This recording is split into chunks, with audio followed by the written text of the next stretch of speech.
a conversation about content creation and what makes content engaging in a world where there's so much of it. And how do you be unique and different and innovate? And these four, I think, are going to give you some insight on how you can make content that is different and engaging and really draws people in. So let's start by introducing. Let's start on this side. Chris, you start. Who are you?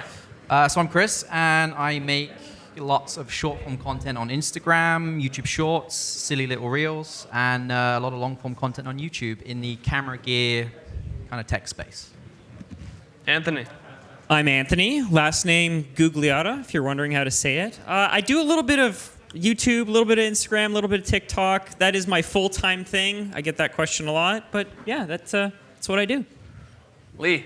Hi, I'm Lee Zawitz, and photographer, DP, YouTubes, Instagrams, all the things. Content creator. That's why I'm up here.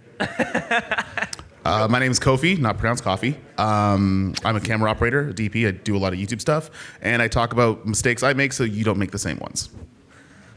So I'm curious how each of you got started in content in the world of making videos and photos, because we've heard from so many different people today of their start in their career.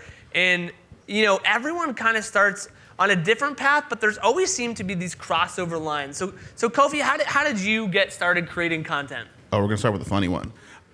So I started a little bit later. So I got my first camera after I graduated university. So I was like 25. I think I was 26.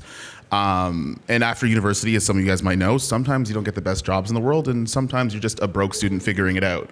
But I got a camera as a grad gift, and I figured you couldn't get broker than broke after college. So I figured I'd shoot spec projects because I had no money anyway. So what was the difference? And it was right around the time Instagram had video. So I started doing a lot of fitness stuff. My family has worked kind of in the industry for a bit, and I would get DMs after, because that first video kind of first started coming up on Instagram and not just YouTube. And people were like, "Oh, that's super cool. Like, how do I pay for this?" And I'm like, "Oh shoot, people get paid for this." And then one video turned to two, and then turned into three, and you start doing kind of, I guess, what you call a videography job. And then after a little while, I'm like, I kind of want more out of the video that I'm shooting, because I see other people doing these big projects. How do I bridge the gap and learn in the middle of Guelph, Ontario by yourself? And yeah, that kind of sped out into here. Lee, what was your path? I mean, shooting and creating, filling both of those roles. What was that first shoot? First shoot? Yeah, do you remember it? Wow. I've been doing it for a really long time, so probably 10, 12 years ago. Wow. Since I've been doing it professionally. I work with a lot of musicians, so I do a lot of music video stuff. I've worked on music videos with you, and probably started around that area. I've always been into camera and tech stuff. That's kind of what we all cover on our YouTube channels. And yeah, that's kind of... So you started with music primarily, shooting? Yeah. Okay. Yeah. Anthony? Yeah, I never made an active decision to this is the thing I wanted to do. I always had photography as a thing that accompanied me through every other thing I was interested in. So, I got my first camera when I was in high school, and I went to university. I studied architecture, so no film photography background. But, I shot photos on family vacations, shot photos of the buildings I was documenting, did some paid work to get me through university. And I think it was, pandemic started, and I thought, well, I'm posting on Instagram, but it's the joke is no one cares about your photos on Instagram. It's so I started posting on TikTok, and I kind of realized that I had the advantage of I was willing to talk on camera, where I think a lot of creatives aren't I just want to show my art and never share anything. And so I thought, well, I can share my photos. I can maybe it's not the best photo in the world, but I can share composition. I can share Lightroom techniques. So I started doing that on TikTok, eventually moved to YouTube, and then, Reels comes out and you're basically just doing it everywhere now. Right. So that's kind of where I am. And Chris? So I very first started when I was 12 years old. I think was the very first video I ever shot, skateboarding. I grew up skateboarding and filming all the videos and watching CKY and Jackass and all that kind of stuff. So that's what got me into this world. Then I went to school for university for video. Dropped out because I started to hate it, and moved to Canada about 12 years ago. Got a job in Future Shop, and Rest got in a peace. yeah, rest in peace. Yeah, got a big fat discount on a camera, and that kind of reignited my love for photos, videos, and much like you, it accompanied me everywhere. And everything I did, I was always filming and taking photos. Eventually started making small videos for businesses and getting paid a little bit of money, real estate, started a wedding company. And then I was very much a product of Casey Neistat and watching all the stuff he makes, much like I think we all are. And I want to make videos too, so I put them on YouTube and then Instagram, and here we are. Now, for the four of you, I guess when you're thinking about making content now, if a brand, let's say in the film space, is sending each of you something, how do you make that thing different? Because ultimately, if you're creating something, you want people to be engaged, you want them to watch what you're creating. What is your process for making something unique? Kofi, you want to start? I think mine's a little bit different because I think it also, like, I only started doing YouTube like a year and a half ago, maybe 2 years ago. A little more than 2 years. But one of the things, I was trying to solve a problem for the person on the other side of the screen. So instead of trying to make, sometimes it would be a little bit less on the maybe make it as flashy as possible. But one thing you might realize is sometimes you see the product launch video and then you never see another video again. So then I might buy that camera because I saw the flashy thing, but now I don't know how to use it and I can't go back to that resource because I haven't seen it from them again. So sometimes what I would do is I would interject maybe 30% of the flashiness and 70% of the education. And I mean, if anyone found me on YouTube, like I'll make the same 70 videos on the same camera, so that way you don't feel like, yes, you were convinced to buy this thing, but now you feel kind of lost because, well, now what do I do, right? So I get, like, my method might be a little bit different. And a lot of that comes from trying to figure out how many ideas for the person on the other side of the screen after they've purchased a camera at varying levels and stuff like that.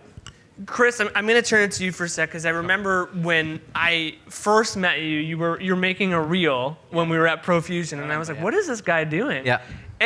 And your take on Instagram was so unique. I actually refer to it as the Brockhouse videos whenever I do a pitch. And talk about, where that stemmed from and how you kind of moved with that as your trajectory for the Instagram platform. So when I started doing the whole pointy thing, which is kind of like, if no one's seen it, it's like a very much POV shot on my phone. This is a thing. This is something it does. This is how it works. When I started doing that, I didn't really think about it too much. And then I met Patrick Tomaso for the very first time. And he said to me, well, that's your thing. And I didn't really think about it until that point. He's like, oh yeah, that is my thing. So that suddenly became like the theme. Is like, well, that's how I'm going to make my content now. So for short form, I very much approach everything with, this is a product, this is a wow feature about it. I'm going to show you how it works. If I can, I'll do it in one take, so it's like as quick and as simple as it can be used, and that's pretty much the way I look at it. Very simple, very straightforward. There's not much thought process around it. It's just. Was that an idea that you just had, or did something inspire that idea? I honestly don't know how I started doing it. Like, I just thought one day, let's just try this, and it happened, and it. I was there the first time I saw you do it. Yeah. When we were at that Sony thing and you were pointing at that lens in the tower. That was one of the first ones that did pretty well. Yeah. That was the you're first right. one that just like took off. Just blew up. Yeah. It's funny because a lot of creators, when you get started, think that everything has to be pristine. And so they make the background look good. They make, they set up everything. But it's like these little funny moments that just happen, that these little idiosyncrasies. Because I've heard, like, this story that you're sharing is the story I've heard so many people where they do some weird thing in their video and then it catches on, and then 100 videos later they're like, that's the guy that does that thing, or does it in a way. And that's really what's making it personal. It's something that's different. Yeah. Like, anything that really suddenly starts to do well is because typically it's a little bit different to something that you've seen before, right? So yeah, I think you're right. And Lee, for your content, bridging that gap between shooting music videos and then also doing camera and tech at the same time, how did you kind of approach that difference for your content and your channel? I don't know if I really approached it any different other than just that's what I do. So I think that for all of us, our thing is kind of what we do, and that's the style of the content that we're making.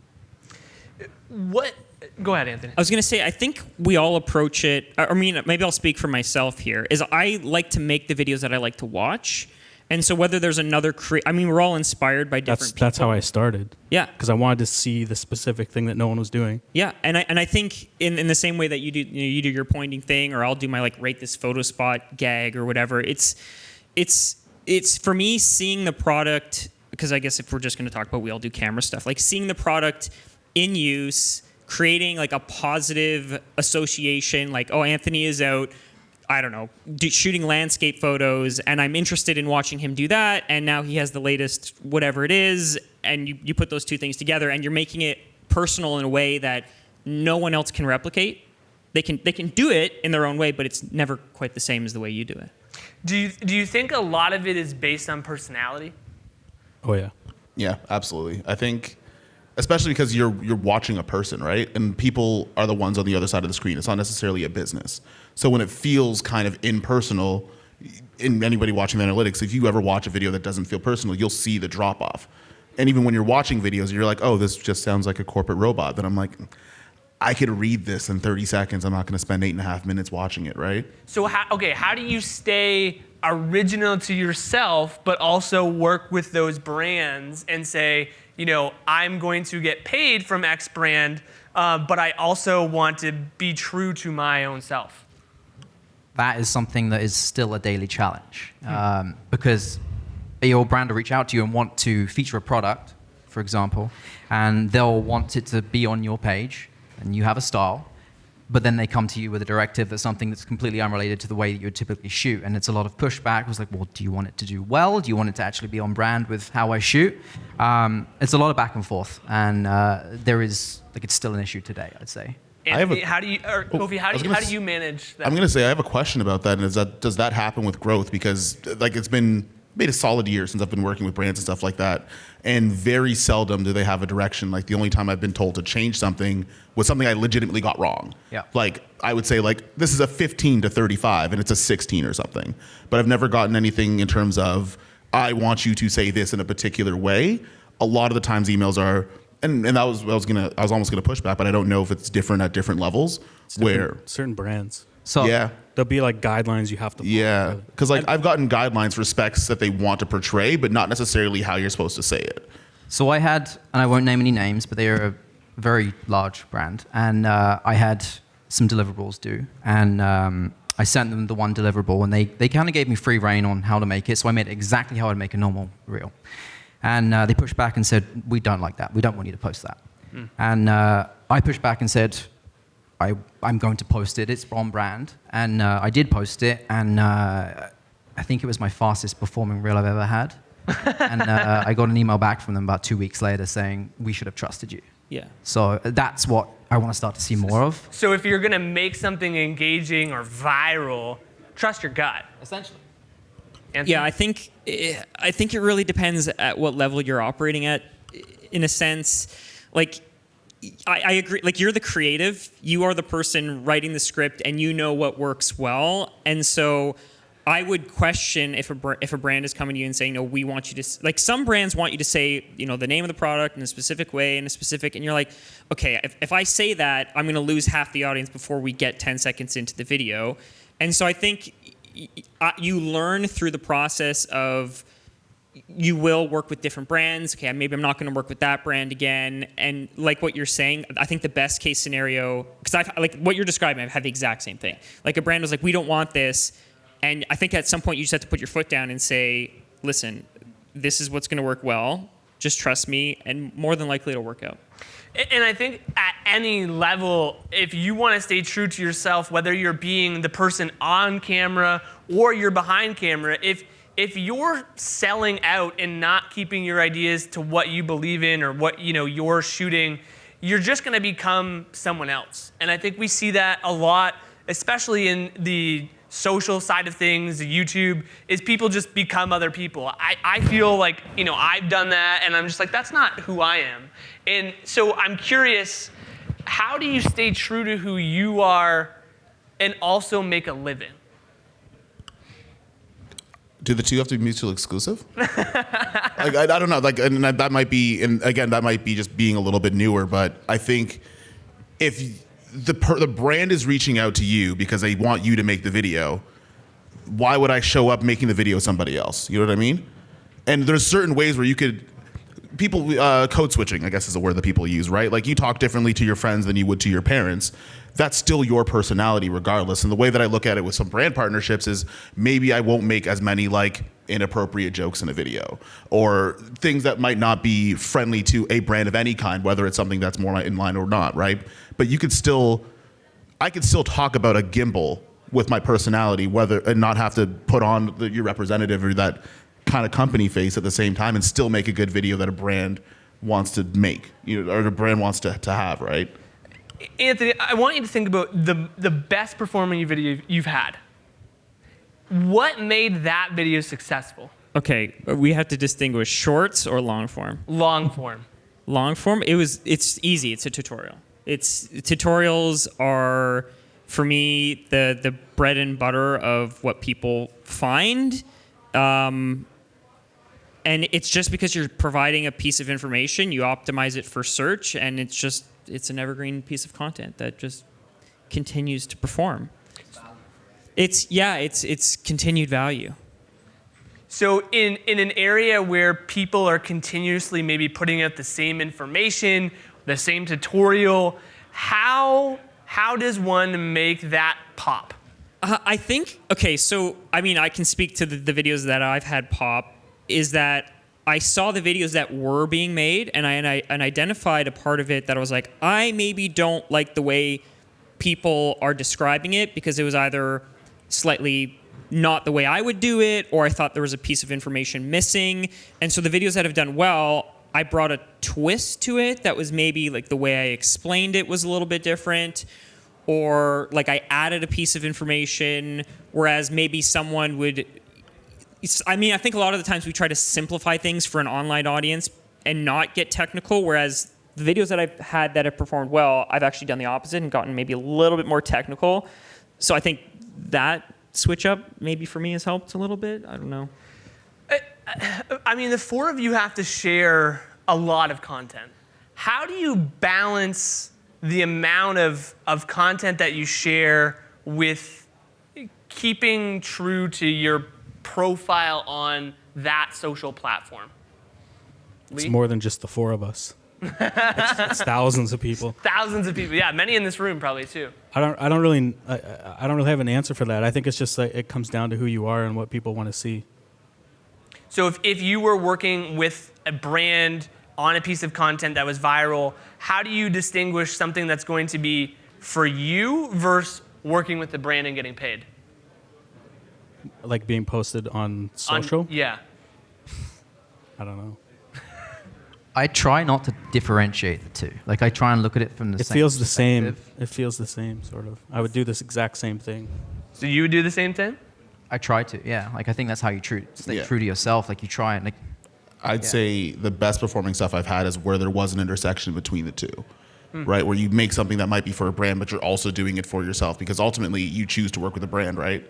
So there is going to be some sort of overlap between what my personality is, because my personality is I don't like X, Y, and Z type of products, or I don't align with X, Y, and Z type of company. You're probably not going to say yes to that brand deal anyway. So if you are saying, and I mean, hopefully you're not just saying yes to everything that comes across you. And I mean, if you need money, do your thing. But there is going to be that little bit of that overlap in that Venn diagram. And when you find that, I find that's when I get the best performing stuff. And I had two videos like last year, and they were drastically different from each other.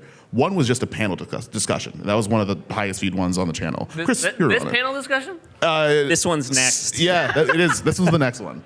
And then after that, it was a tutorial. But at the end of the day, the comment that both got the most was like, one, I like that it just felt like an honest discussion with a friend.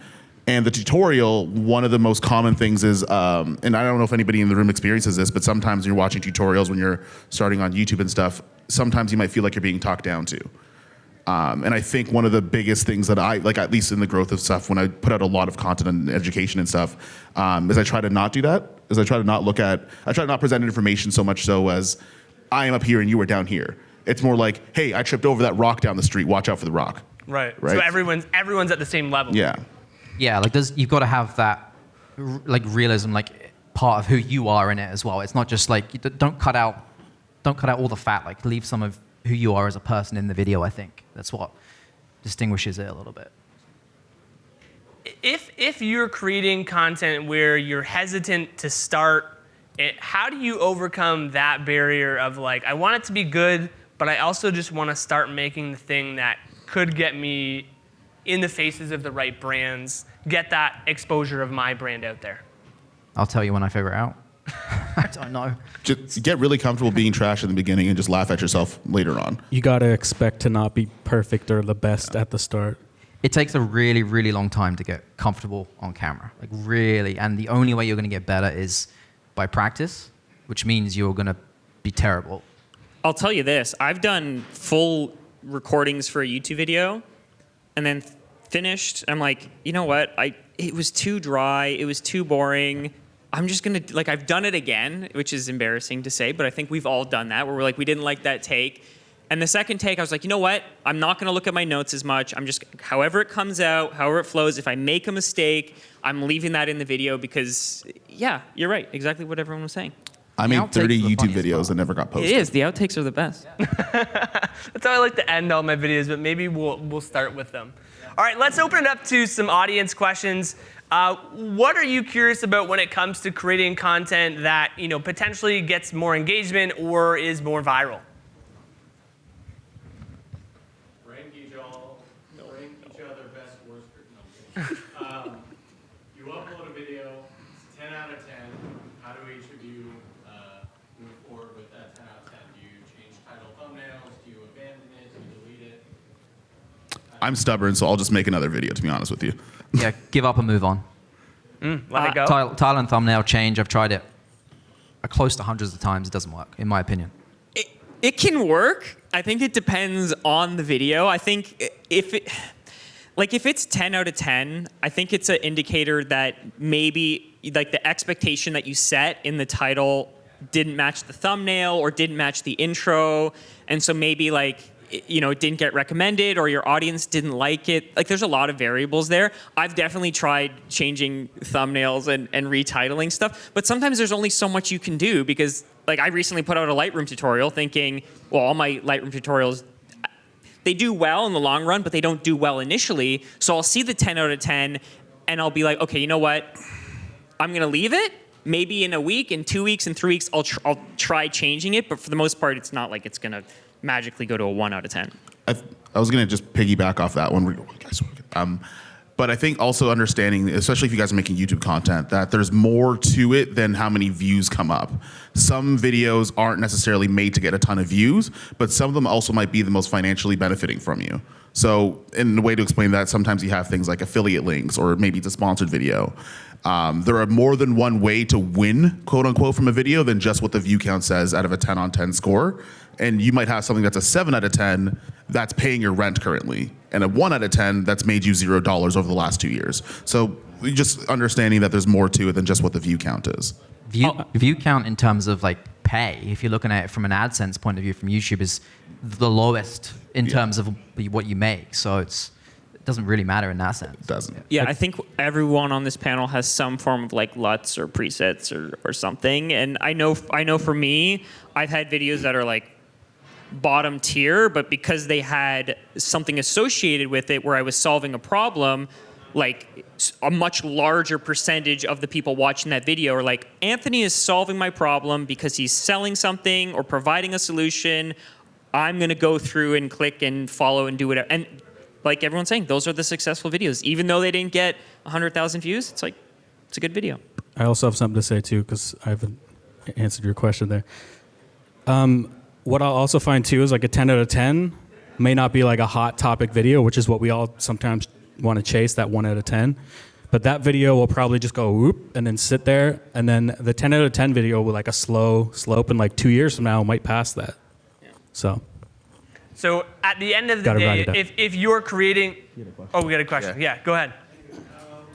So in today's age, where you have less than 2 to 3 seconds to grasp somebody's attention, be it long form or short form, how do you guys get that hook on that video? Well, I'm curious. There's been conversations lately about that 6-second, initial kick. 2 seconds. 2 seconds, potentially moving away, and Yeah. people wanting to be a little bit more engaged for the long run. Chris, go ahead. Are you talking more long form or short form? Because it's very different. Let's go for both. Because in short form, it's more mind Okay. in short form, it's more mind you're just putting down Yeah. thinking without paying much attention. But in long form, the bigger growth has to have some important matter that really puts you in. So long form is a combination of your title, your thumbnail, and then the preview, the first 10 seconds that people get to see when you hover over it. All three of those have to be kind of like synced. If you can nail that, then typically that's like your hook to get people into the rest of the video. So the thumbnail is the first thing that people see, so that's got to attract your attention. The title has to kind of back up what that thumbnail says somewhat. And then as you're watching the first 10 seconds, if it's just me stood there talking like this, that's not really kind of paying into what the thumbnail and the title say, so they all have to match. That's what I find for the long form gets a good beginning of a video. For short form, it's all about the hook. Is that a question? Is that a statement? A wow factor? I don't have a lot of success with trending music or anything like that. I don't find that does too well. It's all about the hook for short form. I would say every time you have a hook, like a thumbnail, title, you're making a promise to somebody, right? I'm looking at the title, I'm looking at the thumbnail. I've made you a promise, I'm gonna deliver that value. If I separate too much time before me, and the video is delivering on that promise. If there's too long of a time of me delivering that promise to you, whether it's 10 seconds, 30, it could be a minute, right? I'm gonna click off because I feel like you tricked me. And I think the whole thing is not necessarily thinking, oh, I have to have my hook be X, Y, and Z. Think about, I've told somebody I'm gonna do something, I can't trick them once they click on the video. That might have worked in like 2011. I don't think it works in 2024. So I have a small YouTube channel, but I'm a commercial photographer, and my name is out there in the world. It's my business. I was talking to Lizzie about this earlier, but how do you protect yourself and secure yourself from the other side of the parasocial relationships? From people who might be wanting to get in contact with you. I've just had people call me. So like putting a barrier between like people, send me a free camera, and just, yeah. I mean, thankfully for you specifically your phone number. Yeah, I've had to take it off my Google Business Yeah. listing and my website. So what I would personally do is get like a digital number that forwards, so you can screen all the calls. That's Google why Voice. he never answers my phone calls. I have an unorthodox one. That's my phone Not necessarily about anyway. the phone number. I'd say remove your phone number from there so people stop calling you. But create situations where you can kind of field some of those relationships on your own time, right? So now platforms have things like live streams or Ask Me Anythings. I do it a lot where like you have especially with technology, right? So many people are, hey, what camera should I buy? Or hey, this thing's screwed up. Where do I go from here? I don't know which lens to buy or whatever the case is. And those can get overwhelming and sometimes it ends up in the requests and you never see them. So what I would normally do is multiple times a week, I'd be like, hey, here's 2 hours. Ask me whatever. If you're following me, you're probably going to see my story somewhere through the day. You have that day where I could answer those questions. Or if you miss that part, there will be a live stream or some sort of live Q&A. So that way, I know, okay, I have an hour to answer these questions. Once that hour is done, I'll come back next week. Or you could just put a paywall behind it, and you'll be really surprised about how many people don't have questions anymore. I'll also say it's not a perfect solution. I mean, Yeah. I think I've drifted away from doing like commercial paid stuff just because YouTube is more lucrative for me now. But at one point I had like a page on my website.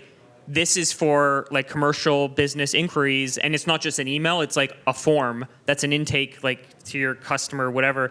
And it's like, what are you asking for? Photography, what's your budget range? Like a serious client is gonna fill that out versus someone who's just like, I want to know about your YouTube is probably not going to fill that out. And maybe there's like a different, like personally, I have separate emails for different things and I try to filter that way. So if I do get crap emails, I can just go delete, delete, delete, delete. I know it sounds terrible, but unfortunately.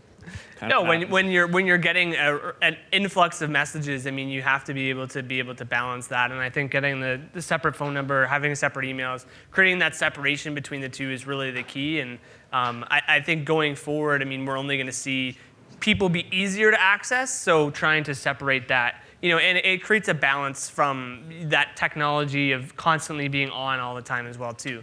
What I am going to do right now, though, is I'm going to open up these four for some one-on-one conversations. So if you have questions for any of them about content creation, making engaging content, the floor is going to be open. They are going to hang out up here, answer some more questions. But I just want to say thank you guys very much for coming. For having us. Thank you. Thank you.